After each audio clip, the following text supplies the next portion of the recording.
I don't want to hide, and I don't even attempt. Even then, people say that you must hide, you must be ashamed, and it is suffocating. It's hard to. Mongolia, we had such a rich history of accepting sexuality. It was not an identity, but it was an act. Hello, this is Modern Mongolia. I'm your host, Donna. Here I candidly talk about Mongolian life, culture, art, and share lived experiences. Welcome aboard.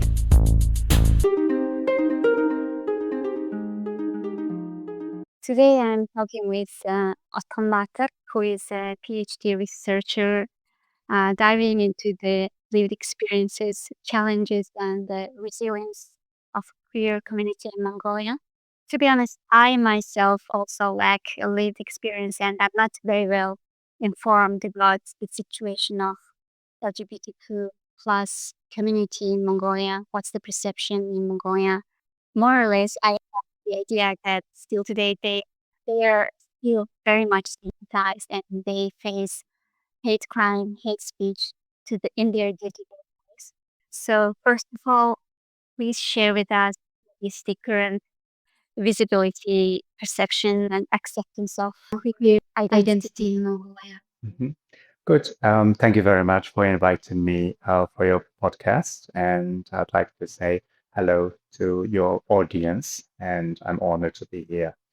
Um, yes, in terms of Mongolian sexual and gender minorities, a lot has happened with more challenges and equally importantly, also more progress so far. I can speak from my own experience since 2007 when I co-founded the LGBT Center with my comrades in arms at that time, Anna Limdorj, who sadly passed away in 2023, another co-founder, Rob Garner, but she's now based back home in Australia.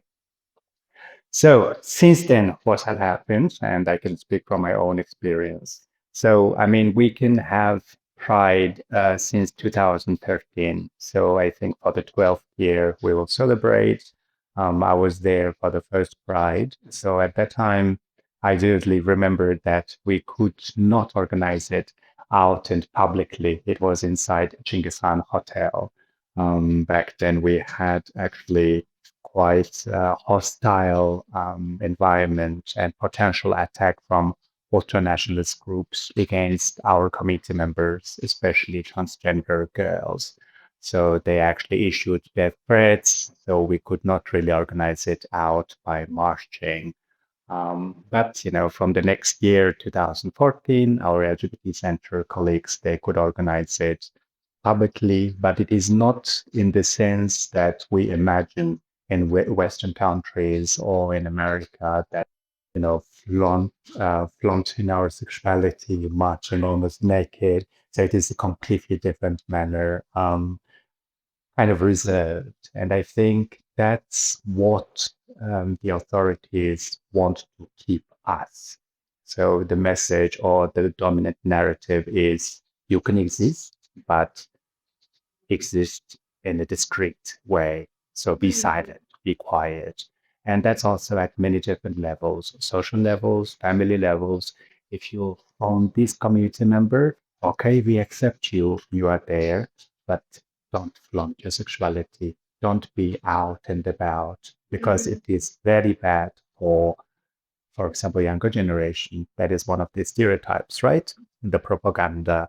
You set actually a very wrong example for the youth and adolescents. And that was a very reason the Ministry of Justice and Home Affairs back then delaying our official registration. So we had to wait actually 2 to 3 years until December 2009 when we got finally registered by the state authority.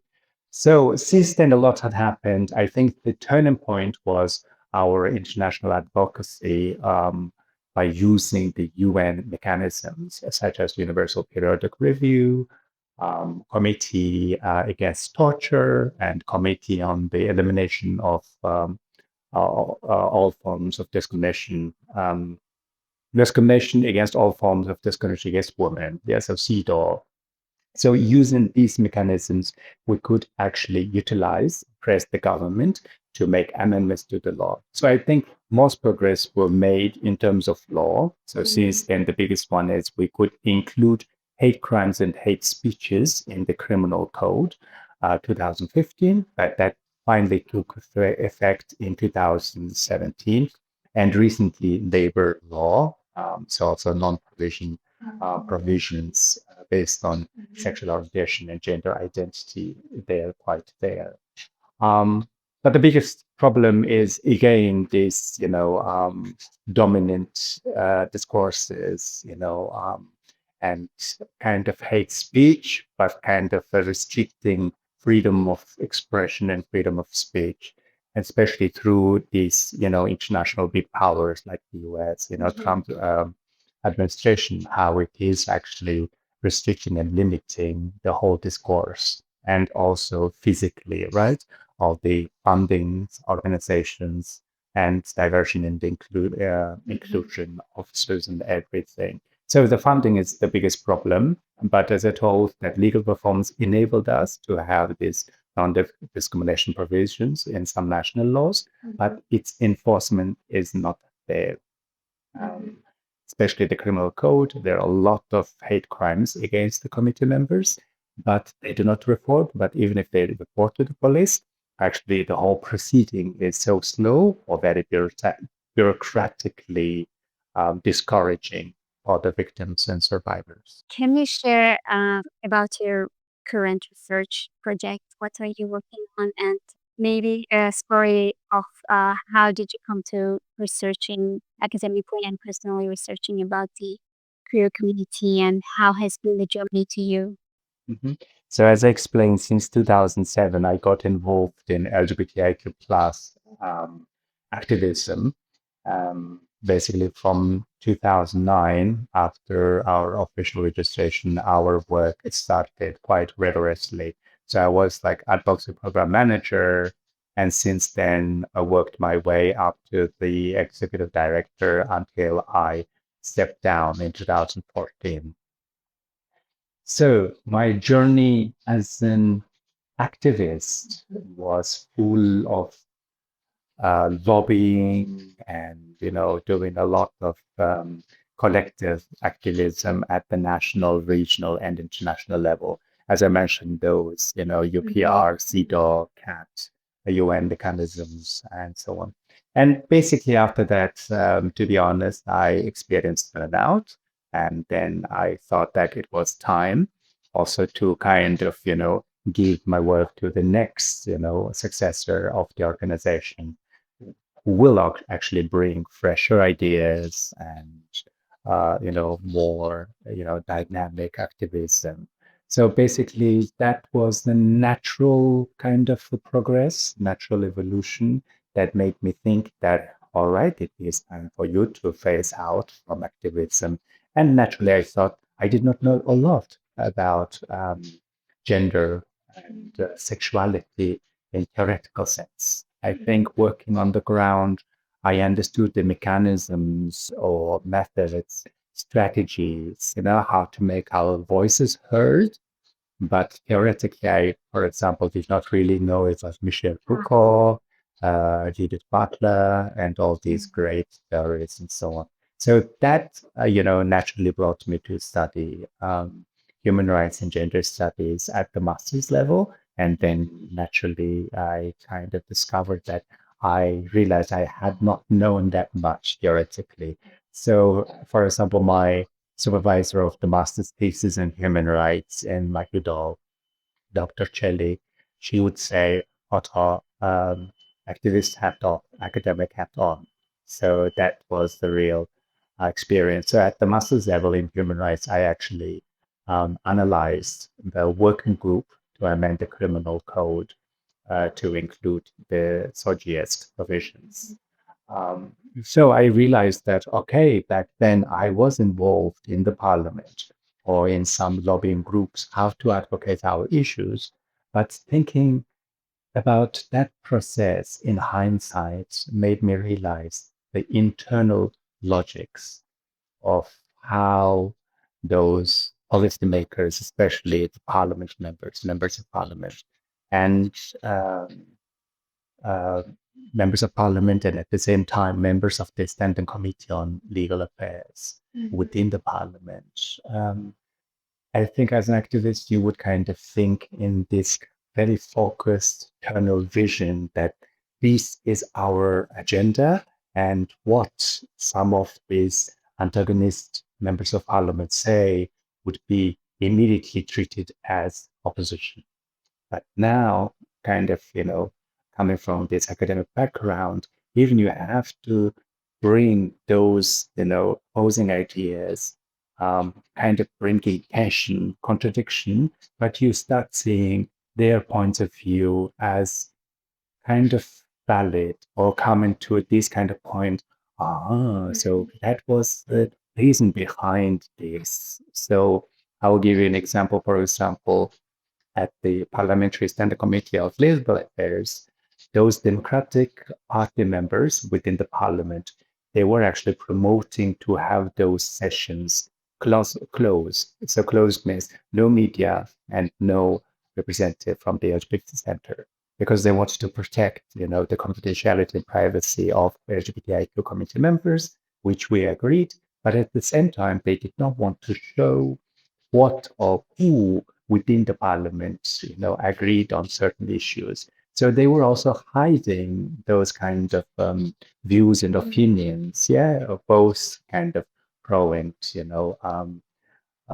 con at the same time. But the other antagonist member of parliament would say, we want to organize it in an open session because we want to expose what the LGBT Center and their agenda are all about to the public and to the media.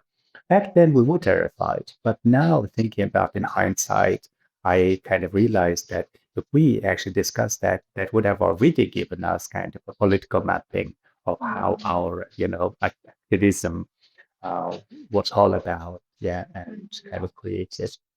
So since then, I just started thinking more and more how we really, um, you know, struggled, and at the same time, the logical kind of mapping or rationale behind our activism and theorizing it more and more, comparing it with other countries and other regions. I discovered kind of my topic.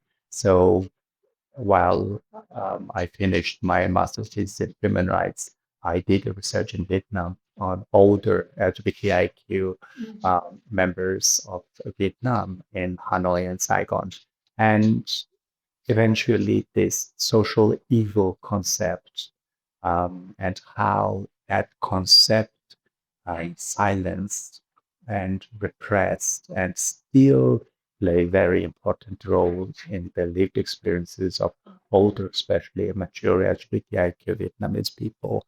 And eventually, I realized the concept of shame was so strong, so powerful. It was inherent. I mean, it has been inherent in human history how it plays in the identification process of any community members, any marginalized groups, but it's strongly felt among the marginalized community members, such as ours, LGBTIQ members. So the shame, I have been thinking about it for such a long time, and I started doing my PhD in this topic. So there are a lot to unfold and, yes, uncover. It's fascinating to me to hear about your experience. And I also read your one journal article in Intersections Journal, where you researched and interviewed with 16 informants. And you also discussed about how LGBTQ people deal with this great amount of shame, especially from their close circles, from their family. And a decade ago, most of them had to be in exile, search refugee in other countries. So, from your research of that time, can you share like a moment that really stayed with you? emotionally. Yeah, it's kind of embarrassing. That was done in 2021 and finally published. And now I read it back. I was like, oh my God, I was so bad. So I guess that is also kind of a process that we develop here, like how we present our research and how we argue about it. But yes, you're right. Those participants of my research, they are the inspiration on me. But obviously, I was talking about the refugees, asylum seekers, and also migrants. So I consider myself as educational migrants, also being as queer researcher, queer scholar to be in the future, which I hope. It is very important that I feel that I'm feeling myself, like authentic myself, the self. Yeah. So I consider that in Mongolia, because of, you know, especially family environment, our committee members, they can't genuinely express their authentic self. If you imagine if you are, living in Mongolia today, but if you, let's say, a homosexual relationship, you want to live with your loved ones, can you freely introduce him or her to your family members, to your colleagues, or to your neighbors, right? Or if you're a transgender woman, for example, can you just freely express yourself as a woman, walk in the street, or even have dinner at a restaurant, or dance with your friends in a nightclub? So that is the biggest problem. And especially the most importantly, now that I'm over 40 years old, I have a partner here, but not many of my friends or our committee members in Mongolia do not even have same-sex marriage, or forget about same-sex marriage, let's say civil union or religious partnership, the authorities do not allow that. So how would you see the, you know, autumn and winter of your years? Like, when you grow older, you want to have your loved ones together, and that relationship should be acknowledged and recognized legally, policy-wise, and socially, right? Um, but from these research participants, I deeply felt they could not express themselves authentically. That's why they left home. But most importantly, some of those who became refugees abroad, they can't go home, but after a certain period of time, they can. And then I asked, when will you go home? And they say, I will wait until my parents pass away. So that touched me deeply, because after the passing of their parents, they think that whatever restricted them to return home will be already gone. But I think that comes from our culture, our society, which is deeply family centered and very family oriented, right? Because all year round we have public holidays, we have gatherings in which we always are kind of bombarded with this personal, private question, right? Who are you with, and when are you going to give birth, and when will I see my grandchildren, especially coming from parents' generation and so on. So that kind of really touched me. But the other aspect which moved me enormously was those who supposed to love you hurt you most, um, especially those who experienced domestic violence and physical and verbal abuse were mostly from their intimate, partners, and especially family members. And those were the real heartbreaking um, stories and narratives they shared with me, which I still feel grateful. And I think which play a very important role in my PhD dissertation. I just remembered one recent story. My friend, who is another Mongolian student here, he's in his 20s and he's gay, and he recently came out to his family, I think, a few months ago. And then it really broke my heart. How was the reaction from his parents? And he told me that his father like threatened to kill him or like told him to not to come home if he comes back, like he's gonna kill him. Or whatever. So it was so sad to hear about that. And that question, like, when are you going home? She can't go home now because how are you gonna deal with that? You're losing your family, or you have to cut tie with your family. Just thinking about this question, it's very heartbreaking. Yes. So I think both theoretically, they discuss the notion of home. Yeah. So home is not necessarily where we are born, but it's where actually your community is, where you can um, actually feel a sense of belonging, um, where you can manifest yourself as your authentic and best self. So that's what I also consider. And it is actually quite ironic also to consider today's Mongolia, especially kind of making the lives of its sexual and gender minorities very hard. I think some of them describe it as suffocating or hard to breathe, especially from my co-founder of the LGBT Center, Anra Nimdor. She used to say that I don't want to hide and I don't even attempt. Even then, people say that you must hide, you must be ashamed, and it is suffocating, it's hard to breathe. So I can actually understand it both metaphorically and literally.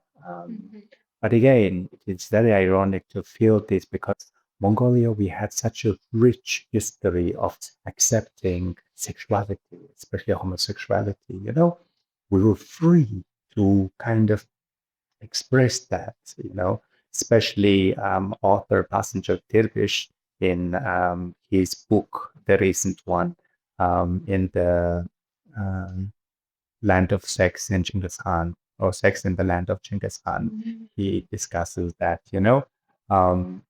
He actually says that history of Mongolian homosexuality is very differently treated from the Western and Islamic dominated cultures because it was not criminal and not identity defining. It was often integrated into religious life and everyday practice without exceptional stigma. And only during the socialist time, Buddhist moralism and socialist repression actually criminalized and pathologized it, which we are dealing with it now, because during the almost 7 decades, it was considered as a taboo topic. So the history, queer history, is actually wiped out. Um, it's again because of the Russian influence, right? During the Stalinism, when they criminalized homosexual acts, Mongolia would immediately adopt it. So it was kind of a parallel process going on. So it is, in that sense, although Russia did not colonize Mongolia, it is actually kind of considered as a neo-colonial. So in the process we analyze, it's actually quite decolonial, right? So how during that time. So actually, Basinter Tirpish also argues that it was not an identity uh, that we had in our society, but it was an act. So, for example, homosexual acts were freely practiced, you know, in the Buddhist monasteries, in prisons, in other contexts. But only during the socialist time, the category of homosexuality, it was created or it was discovered so that it was criminalized. So it was actually viewed as taboo concept as a category, therefore identity. But homosexual sexual act itself was freely practiced in society. So if you see a lot of people like, even like heterosexual people, they freely discuss sex, right? But when it comes to homosexual, they say, "Ooh, what are you talking about?" So I think that itself is also a very hypocritical attitude towards homosexuality.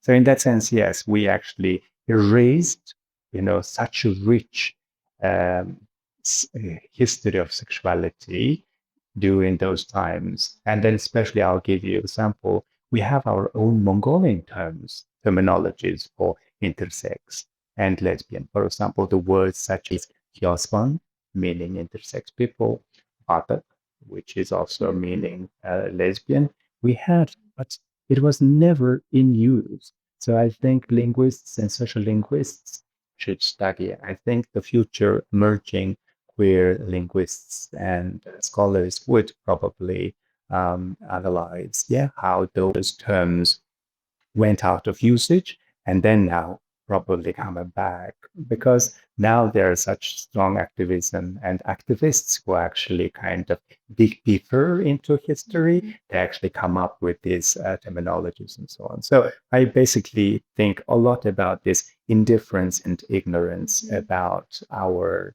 rich history of sexuality. Indifference because it's about attitude, ignorance, it's mostly about knowledge. Yeah. So this Passenger Filibish's book, coming from his earlier paper on, history of sexuality, kind of based largely on Foucault, right? Foucault, Leslie, who discusses a lot about power and sexuality, knowledge, right? Who has knowledge, who has power, they actually tend to restrict and repress the freedom of sexuality.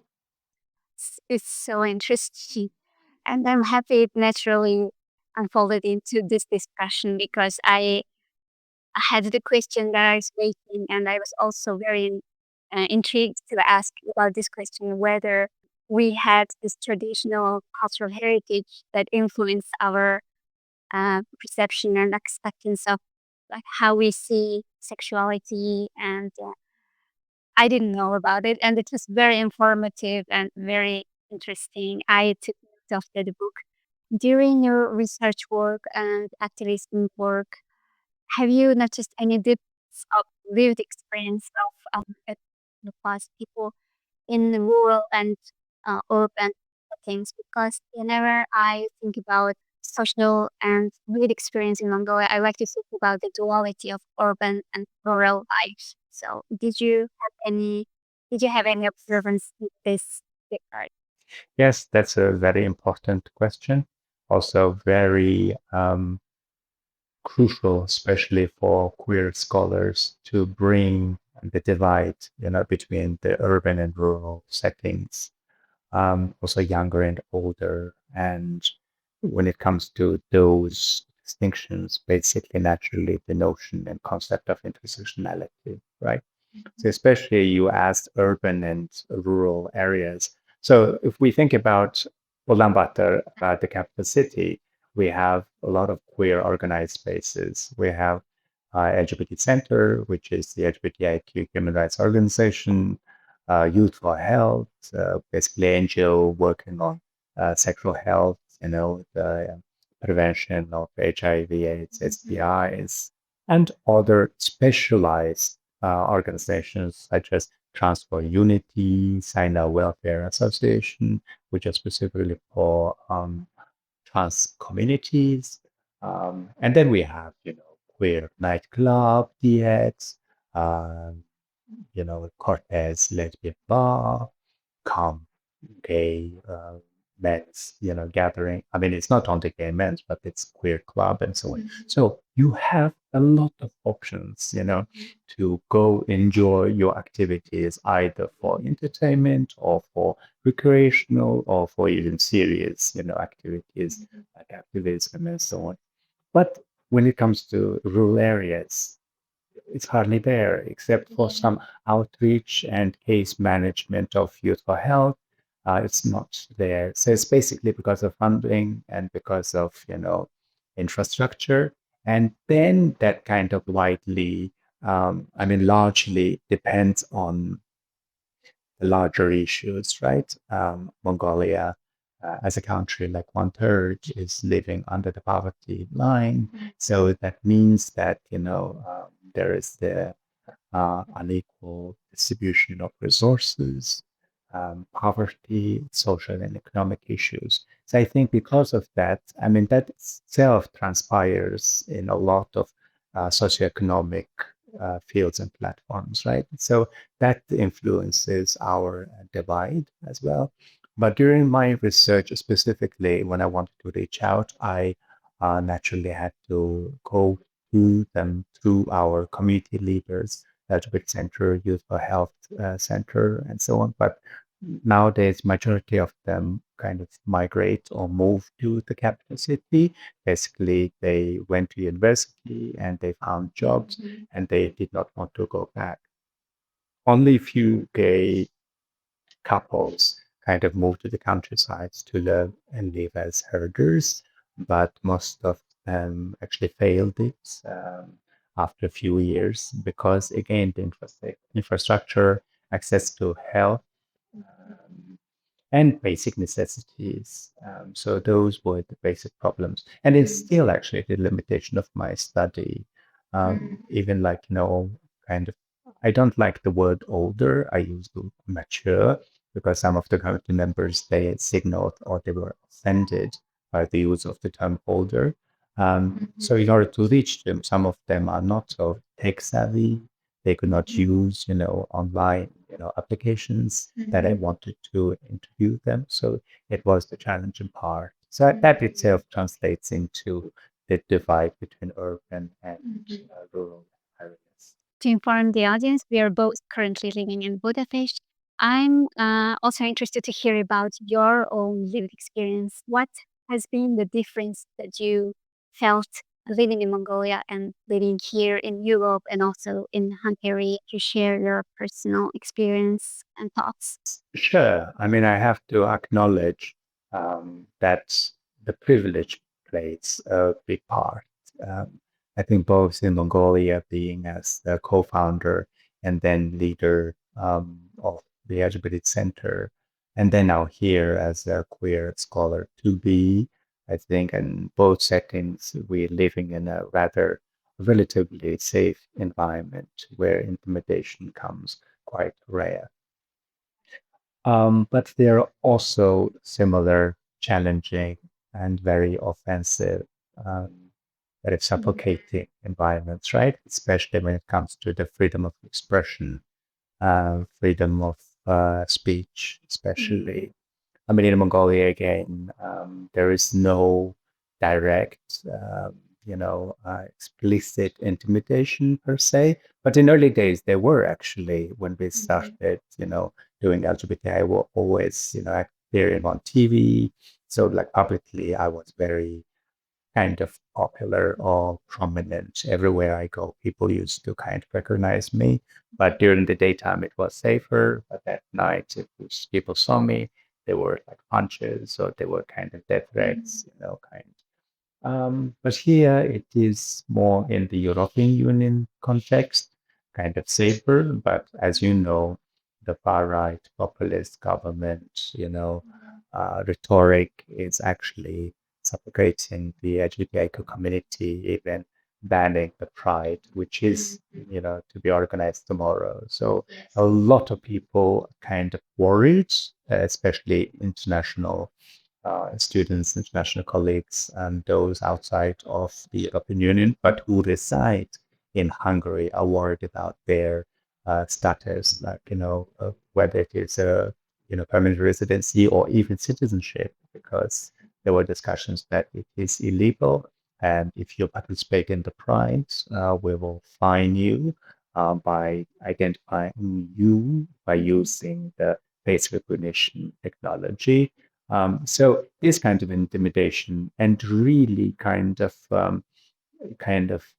you know, encroaching upon your fundamental rights, yeah, freedom of expression, freedom of speech. And that itself, Passenger British also talks a lot about that freedom of sexuality directly depends on freedom of speech and freedom of expression. And then especially banning this right, which is the freedom of association, is not only intimidating us as, sexual and gender minorities, but the population in general. I mean, Mongolia is not there yet, but it is going in the right direction because at the transnational and global alliance, for example, which is enabled by the rhetoric by the Trump administration and far-right European rhetoric, other developing nations, the leaders actually think that they can do something like we don't accept, LGBTIQ citizens in our country because they are doing these, that, these stereotypes. Basically they are so wrong, for the children. So it's the propaganda, right? Or they are just using this Western agenda. So here in Europe, for example, they kind of use that Brussels is dictating what our government should do, but we are not Western Europe, we are Central Europe, and so on. In Mongolia, I think it will come soon, but if the LGBT Center and our LGBTIQ communities push hard on legalizing same-sex marriage, that will be the biggest button that will trigger the government. And if we start, so that is the kind of the game, right? Not like a game, but kind of a push we pull. And where do we reach, and where they will start reacting very seriously. And I think, and that also kind of is discussed by Foucault, that what the authorities are most scared because we are actually promoting that fundamental, genuine human feeling, which is love, but to be recognized by the authorities. But that love in its embodiment would be the marriage, which is actually threatening the heterosexual marriage institution. Um, but it is natural for two love spouses to be together and to share their love and care and to kind of spend the rest of their lives together, which is kind of the privilege that the heterosexual couples enjoy throughout their life, but which is still kind of this push and pull or the game that sexual and gender minorities should be winning at the end of the day. So I think that is the hard thing. So that is also bothering the authorities a lot, that they are managing these institutions. In your opinion, how does the younger generation Mongolia perceive queer identity and LGBTQ plus identity difference compared to the older generation? Yes, it is very interesting. I observed it last year and also the year before when I did my research, field research in Ulaanbaatar, that there was a huge divide between young and older or mature, generation. I think the young generation, they are very courageous. They're polyglot. They speak multiple languages and they're tech savvy. I think they are obtaining information from many different channels by using many different technologies that are still not frequented or not even unaware by the older generation. I think, an older generation, especially those who grew up and lived through the socialist period, are still stuck with the notion that, homosexuality is the Western import and, it is okay to be queer in other countries, but not in Mongolia. And also by Mongolia being kind of sandwiched between these two superpowers and being landlocked, it also kind of plays a role in it. But at the same time, I just see how free thinking the young generation is in Mongolia. They just speak multiple different languages. They thinking outside of the box.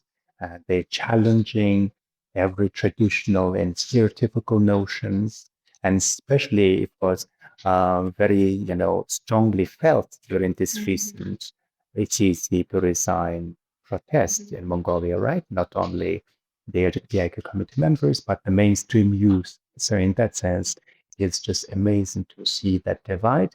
And that itself is translated into also the divide between younger and older generation within our community. So I'm kind of also suspiciously seeing how some members of the older LGBTQ group members are going back into the closets because they themselves actually kind of shielding themselves, within the community. We're not young, we're not speaking English like cool, like those young people. And we kind of, should be then back into our old ways.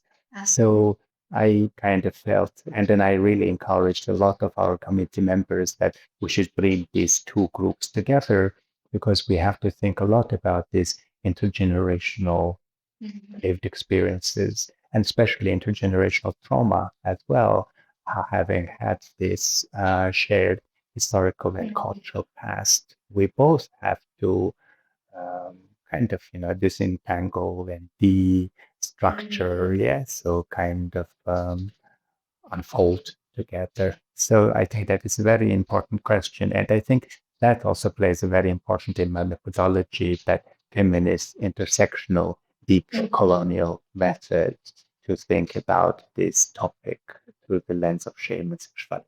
Thank you very much.